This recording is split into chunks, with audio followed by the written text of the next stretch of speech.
Hello student, welcome to Neelam's academy. I hope आप सब अच्छे होंगे, अच्छे से अपनी तैयारी कर रहे होंगे। स्टूडेंट, आज हम फिर दोबारा से एक और होम साइंस का पेपर लेकर के आए हैं आप लोगों के लिए, जो क्लास BA फर्स्ट सेमेस्टर का पेपर नंबर 1 है, जिसको आज हम सॉल्व करेंगे कि इसके कौन कौन से आंसर सही हैं। लेकिन अगर मेरे द्वारा बनाए हुए वीडियोस आपको अच्छे लग रहे हैं तो वीडियोस को लाइक शेयर जरूर करें और होम साइंस पढ़ने के लिए नीलम्स एकेडमी को जरूर सब्सक्राइब कर लें। तो आइए देखते हैं कि यहाँ पर पहला क्वेश्चन क्या दिया हुआ है। तो पहला क्वेश्चन यहाँ पर लिखा हुआ है, किंडरगार्टन विधि का प्रतिपादन किसने किया था, यानी कि किंडरगार्टन विधि की शुरुआत किसने की थी। तो इसका जो करेक्ट आंसर है वो है बी, फ्रॉबेल। फ्रॉबेल ने किंडरगार्टन विधि का क्या किया था, प्रतिपादन किया था। नेक्स्ट क्वेश्चन देखते हैं। नेक्स्ट क्वेश्चन यहाँ पर दिया हुआ है, सूक्ष्म क्रियात्मक कौशल है, यानी कि इसमें से सूक्ष्म क्रियात्मक कौशल कौन सा है। तो करेक्ट आंसर हो जाएगा ए, चित्रकारी एवं लिखना। छोटी छोटी मांसपेशियों का प्रयोग करके हम क्या करते हैं, चित्रकारी करते हैं और लिखते हैं। करेक्ट आंसर इसका ए हो जाएगा। नेक्स्ट क्वेश्चन ये दिया हुआ है,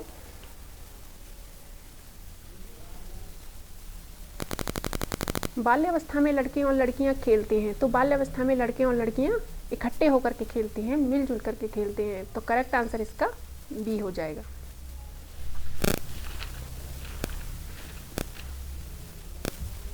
नेक्स्ट क्वेश्चन है, खेल के प्रकार होते हैं। खेल कितने प्रकार के होते हैं। तो करेक्ट आंसर है इसका बी, खेल 2 प्रकार के होते हैं, व्यक्तिगत खेल और सामूहिक खेल। करेक्ट आंसर बी हो जाएगा।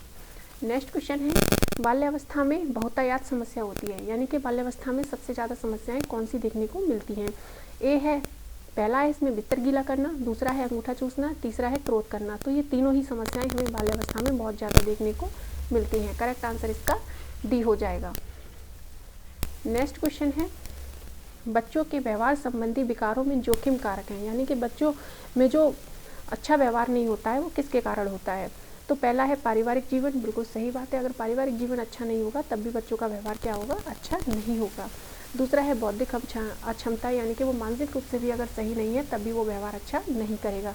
इसीलिए ये दोनों ही सही है, तो करेक्ट आंसर हो जाएगा इसका सी। नेक्स्ट क्वेश्चन देखते हैं हम, बच्चों में व्यवहार संबंधी विकारों का उपचार है, यानी कि बच्चा अगर अच्छा व्यवहार नहीं कर रहा है तो उसके लिए हम क्या करें। तो पहला इसमें माता पिता की शिक्षा, सही बात है, माता पिता को हमें समझाना चाहिए कि बच्चों के साथ हमें किस तरीके का व्यवहार करना है। दूसरा है सामाजिक प्रशिक्षण, सही बात है, बच्चों को हमें ये भी सिखाना है कि समाज में हमें किस तरीके का व्यवहार करना है। तीसरा है इसमें प्रोत्साहन, बिल्कुल सही बात है, बच्चों को समय समय पर मोटिवेट करना चाहिए कि आप आत्मविश्वासी बने, निराशा ना आपके अंदर हो। तो इसीलिए ये तीनों सही बातें हैं, तो करेक्ट आंसर इसका डी हो जाएगा। नेक्स्ट क्वेश्चन है, इसमें आचरण विकारों में शामिल हो सकते हैं। तो पहला है शारीरिक झगड़ों में हथियारों का प्रयोग करना, दूसरा है इसमें बार बार झूठ बोलना, तीसरा है माता पिता की आज्ञा मानने से बार बार इनकार करना। तो ये तीनों ही सही बातें हैं। अगर बच्चे का आचरण अच्छा नहीं है तो ये तीनों ही बातें उसके अंदर देखने को मिल सकती हैं। तो करेक्ट आंसर इसका डी हो जाएगा, उपयुक्त सभी। नेक्स्ट क्वेश्चन देखते हैं, बिस्तर गीला करने के कारण हैं। तो पहला है तनाव, बिल्कुल सही बात है, अगर वो तनाव ले रहा है तब भी बच्चा बिस्तर गीला कर सकता है। दूसरा है मूत्र पथ संक्रमण, जब बच्चे के अंदर इन्फेक्शन है तब भी वो बिस्तर गीला कर सकता है। तो इसीलिए ये दोनों ही बातें सही हैं, तो करेक्ट आंसर इसका हो जाएगा सी, दोनों, ए और बी दोनों सही हैं। नेक्स्ट क्वेश्चन को देख लेते हैं। नेक्स्ट क्वेश्चन है, मानव शरीर की आधारीय इकाई है। तो मानव शरीर की आधारीय इकाई है कोशिका। तो करेक्ट आंसर इसका ए हो जाएगा, कोशिका मानव शरीर की आधारीय इकाई होती है। नेक्स्ट क्वेश्चन है, जंतु कोशिका का भारी आवरण है। जंतु कोशिका का भारी आवरण है कोशिका झिल्ली। तो करेक्ट आंसर इसका सी हो जाएगा। नेक्स्ट क्वेश्चन है, डीएनए के क्रियात्मक खंड को क्या कहते हैं। तो डीएनए के क्रियात्मक खंड को हम जीन कहते हैं। करेक्ट आंसर इसका बी हो जाएगा।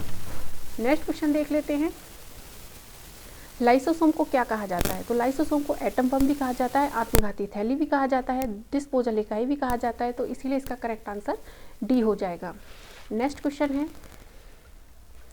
कोशिका का मस्तिष्क कहा जाता है। तो कोशिका का मस्तिष्क कहा जाता है केंद्रक को। करेक्ट आंसर इसका डी हो जाएगा। नेक्स्ट क्वेश्चन है, किसको कोशिका का पावर हाउस कहा जाता है। तो कोशिका का पावर हाउस कहा जाता है माइटोकॉन्ड्रिया को। तो करेक्ट आंसर इसका डी हो जाएगा। नेक्स्ट क्वेश्चन है, आहार नाल की लंबाई कितनी होती है। तो आहार नाल की लंबाई होती है 9 मीटर। तो करेक्ट आंसर इसका सी हो जाएगा। नेक्स्ट क्वेश्चन दिया हुआ है, किसका पाचन मुख से प्रारंभ होता है?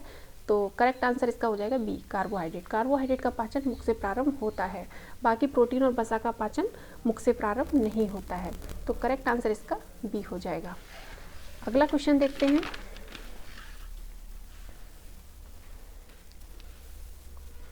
आहार नाल का सबसे लंबा भाग होता है, तो करेक्ट आंसर इसका हो जाएगा डी, छोटी आंत। छोटी आंत आहार नाल का सबसे लंबा भाग होता है। नेक्स्ट क्वेश्चन देखते हैं।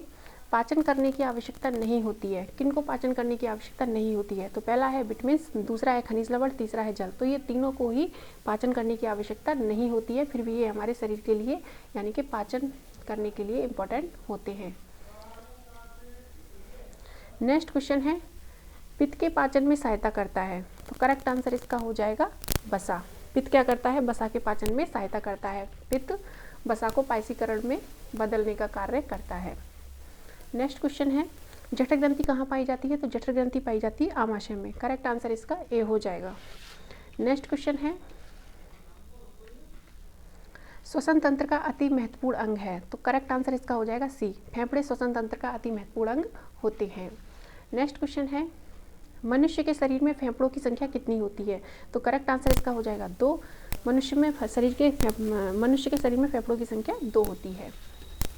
नेक्स्ट क्वेश्चन है, रुधिर किस अंग में शुद्ध होता है? तो करेक्ट आंसर इसका हो जाएगा फेफड़े। फेफड़ों में रुधिर शुद्ध होता है।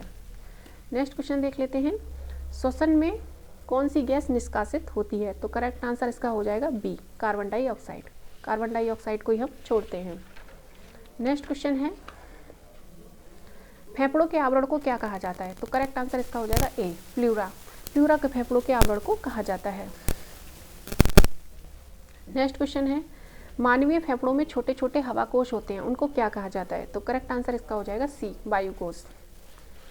अगला क्वेश्चन है, हीमोग्लोबिन सहायक होता है, तो करेक्ट आंसर इसका हो जाएगा सी, श्वसन में। हीमोग्लोबिन क्या करता है? श्वसन में सहायता प्रदान करता है। नेक्स्ट क्वेश्चन है, हृदय बना होता है, तो हृदय बना होता है हृदय पेशियों से। करेक्ट आंसर इसका सी हो जाएगा। नेक्स्ट क्वेश्चन है, ऑक्सीजन युक्त रक्त प्रभावित होता है, तो ऑक्सीजन युक्त रक्त प्रभावित होता है धमनी में। करेक्ट आंसर इसका बी हो जाएगा। नेक्स्ट क्वेश्चन है, निम्नलिखित में से कौन हृदय से वापस अशुद्ध रक्त वहन करती है? तो करेक्ट आंसर इसका हो जाएगा ए, शिराएं।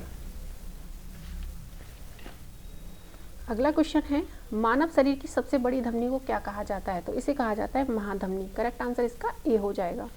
नेक्स्ट क्वेश्चन है, कौन सा रक्त समूह सर्वदाता होता है? तो करेक्ट आंसर इसका ए हो जाएगा। ओ क्या होता है? रक्त समूह सर्वदाता होता है, यानी कि सभी को ब्लड डोनेट करने का काम ओ करता है।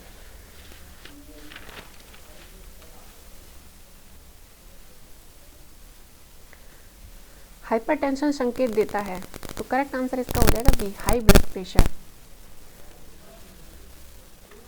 नेक्स्ट क्वेश्चन है, भोजन क्या करता है? तो भोजन शरीर को पोषण प्रदान करता है, शरीर को ऊर्जा प्रदान करता है, रोगों से रक्षा प्रदान करता है। तो करेक्ट आंसर इसका हो जाएगा डी, ये तीनों ही सही हैं। तीनों ही कार्य भोजन के द्वारा किए जाते हैं।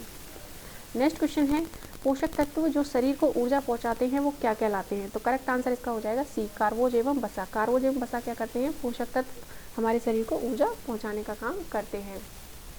और सबसे जल्दी एनर्जी हमें किससे मिलती है? कार्बोहाइड्रेट से। नेक्स्ट क्वेश्चन है, पोषक तत्व जो शरीर के रोगों से रक्षा करते हैं, तो खनिज लवण भी करते हैं, विटामिन भी करते हैं। तो करेक्ट आंसर इसका हो जाएगा सी, दोनों ही सही हैं। नेक्स्ट क्वेश्चन है,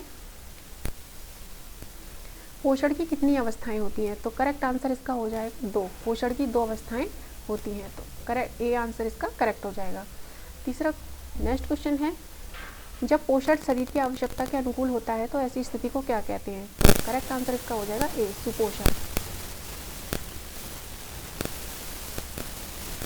नेक्स्ट क्वेश्चन है, प्रोटीन के मुख्य तत्व कौन से होते हैं, यानी कि प्रोटीन का निर्माण किन तत्वों से मिलकर के होता है? तो करेक्ट आंसर इसका हो जाएगा बी, कार्बन, हाइड्रोजन, ऑक्सीजन और नाइट्रोजन।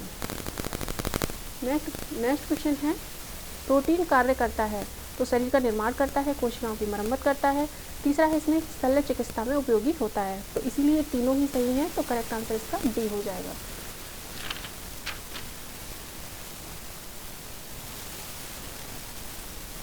नेक्स्ट क्वेश्चन है, कार्बोहाइड्रेट की सबसे छोटी इकाई है, तो करेक्ट आंसर इसका डी हो जाएगा, ग्लूकोज।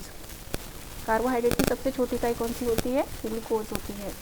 लैक्टोज बनता है। लैक्टोज कैसे बनता है? तो करेक्ट आंसर इसका सी हो जाएगा। ग्लूकोज एवं लैक्टोज से मिलकर के लैक्टोज बनता है। और लैक्टोज शर्करा किसमें पाई जाती है? दूध में पाई जाती है। अगला क्वेश्चन है, कार्बोहाइड्रेट का पाचन प्रारंभ होता है, तो इसका करेक्ट आंसर हो जाएगा ए, मुंह से। मुंह में कार्बोहाइड्रेट का पाचन सबसे पहले प्रारंभ हो जाता है।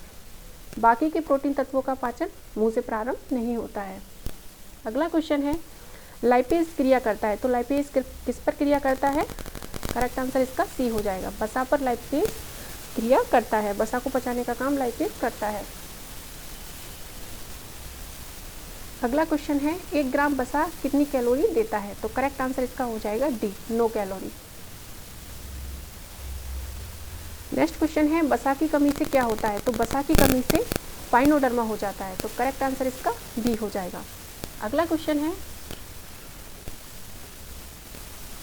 विटामिन ई का रासायनिक नाम क्या है? तो करेक्ट आंसर इसका हो जाएगा ए, टोकोफेरॉल।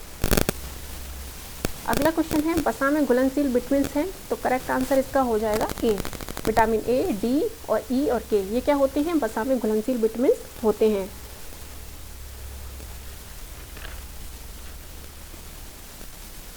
नेक्स्ट क्वेश्चन है, रतौंधी किसकी कमी से होती है? तो करेक्ट आंसर इसका हो जाएगा ए, विटामिन ए। आगे के क्वेश्चन हम नेक्स्ट वीडियो में पढ़ेंगे, क्योंकि वीडियो बहुत लंबा हो जाएगा, तो इसीलिए खुश रहें, मस्त रहें और लगातार अपनी तैयारी करते रहें। तब तक के लिए goodbye. Thank you student.